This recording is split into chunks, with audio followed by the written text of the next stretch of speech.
এই যেন মরার উপর খাড়ার ঘা। কোভিডের প্রকোপে হাহাকার চলছে।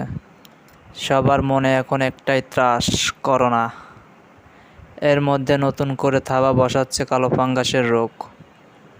দিল্লি, গুজরাট, মহারাষ্ট্র এবং বেঙ্গালুরুতে বেশ কিছু কোভিড রোগীদের এ রোগ ধরা পড়েছে।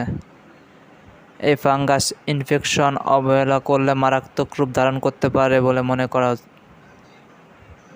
ত্বকের সমস্যা হয়ে শুরু হলেও এই সংক্রমণ ছড়াতে পারে ফুসফুস এবং মস্তিষ্কে।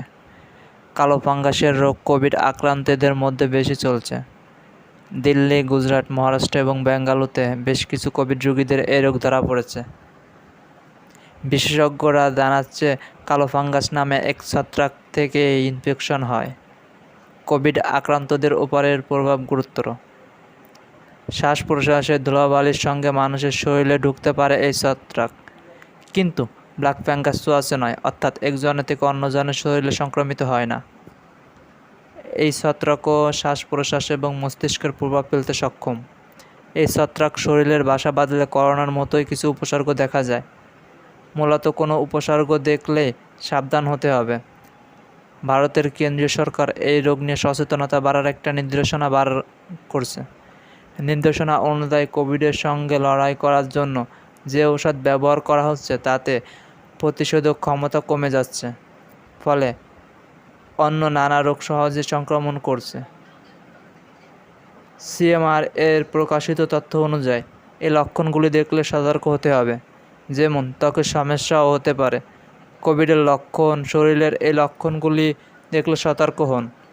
জ্বর, মাথা ব্যথা, নিঃশ্বাসের সমস্যা, রক্ত বমি, মানসিক অবস্থা পরিবর্তন, নাক বন্ধ হয়ে আসা, নাক থেকে চাপা রক্তের মতো বা কালো পুঁজ বেরোনো, চোয়ালে ব্যথা, মুখের একদিকে ব্যথা, অবশ হয়ে যাওয়া বা ফুলে যাওয়া, নাকের ওপর কালচে দাগ, দাঁতে ব্যথা বা দাঁত আগলা হয়ে আসা, দৃষ্টি ঝাপসা হয়ে আসা বা দুটো করে জিনিস দেখা, জ্বর, ত্বকের সমস্যা, বুকে ব্যথা, নিঃশ্বাসের সমস্যা বেড়ে যাওয়া।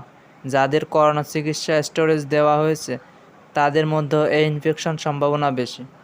এছাড়াও অনিয়ন্ত্রিত ডায়াবেটিস যাদের, তাদেরও সচেতন থাকার পরামর্শ দিচ্ছেন চিকিৎসকেরা। বহুদিন ধরে যারা আইসিইউতে থেকেছেন তাদের এই ইনফেকশনে আক্রমণ হওয়ার সম্ভাবনা রয়েছে বলে জানা গিয়েছে। বিশেষজ্ঞরা ব্লাড সুগার লেভেল নিয়ন্ত্রণে রাখার কথা বলেছেন। কোভিড থেকে সেরেছে এমন রোগীদের ডায়াবেটিস নিয়ন্ত্রণের সময় অন্তর দেখতে হবে, নির্দিষ্ট সময় অন্তর দেখতে হবে, ঠিক পরিমাণ এবং অন্য বিষয়ে রোগীর স্টোরেজ দেওয়া, অক্সিজেন থেরাপির সময় পরিষ্কার জল ব্যবহার করা, অ্যান্টিবায়োটিক দিতে হবে। রোগীকে চিকিৎসকের পরামর্শ, উপসর্গ দেখলে সমাধান হতে হবে। আনফর্চুনেটলি সদ্য করোনামুক্ত আগে টুথব্রাশ বদল করুন, এমনটা বলছেন বিশেষজ্ঞ।